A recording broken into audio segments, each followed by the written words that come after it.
Aloha and welcome to another F Word Friday. I'm coming to you from Centerville, Utah, and boy is it cold. And speaking of colds, I have one, so excuse my weird sounding, nasal sounding voice today. Today's word is find, and I want to branch off and jump off from that word find and talk to you about finding God in Gourmet. That is my work that I'm doing. It's the reason that I stopped my nursing career. I ended it about 3 years short so that I can focus on finding God in Gourmet, doing what I love and making an income doing it. And really what finding God in Gourmet is a way for me to connect as many people as possible with God through food. I think that begs for a little bit deeper definition. So it's more about becoming conscious when you cook. It brings God into your everyday life. And let's face it, we're not all thrilled about working full time and then coming home and having to cook dinner, right? So it is an opportunity for you to transform a chore to something that you cherish, something that you look forward to. Finding God in Gourmet is a way for you to connect with yourself and connect with God by being conscious when you cook. And there is a lot of different ways I can explain that, but it's the easiest way is for you to tap into your childlike wonder. Know when you were a kid, everything was amazing. You saw everything as a miracle because it was new and fresh and it was amazing. So when you cook, when you have the ingredients in front of you, being a conscious cook is being present and being aware to recognize the blessings that you have in front of you. The blessings of being able to access almost anything that you want as far as ingredients goes. And then taking it one step further to your childhood wonder of just loving the green, the deep, dark, luscious green of the basil, the smell of an orange, the taste of sugar, right? It's being grateful. You can't be angry if you're being thankful. You can't be depressed if you're being thankful.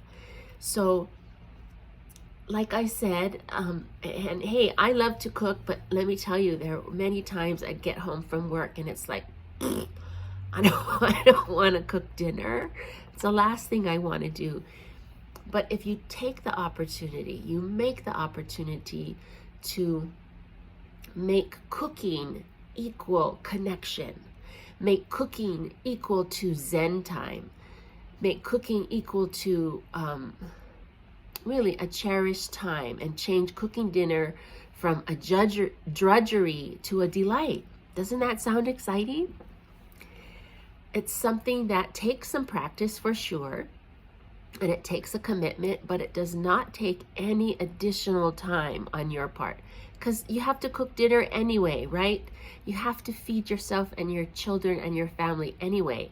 Why not make it a time that you look forward to? So all of my recipes are listed on findinggodingourmet.com, and they're also on my YouTube channel, which is Andrus-Price. And I am working on adding a spiritual thought to every recipe because almost every recipe I work on, I find that there is a lesson there for me.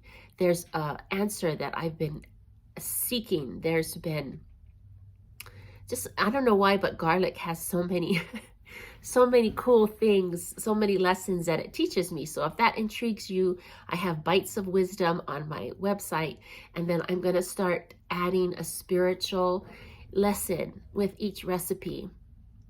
And so just one for fun, I recently posted an Asian pasta salad, chicken salad, and I put together a marinade. And so that makes me think of it made me think cooking is a spiritual thing. That's how I see it. And so it made me think that, man, what am I marinating myself in? Am I submersing myself with good thoughts? Am I soaking myself in good ingredients, good people, good family, good experiences? Am I marinating in positivity and gratefulness and thankfulness? Right? We just had Thanksgiving here in America.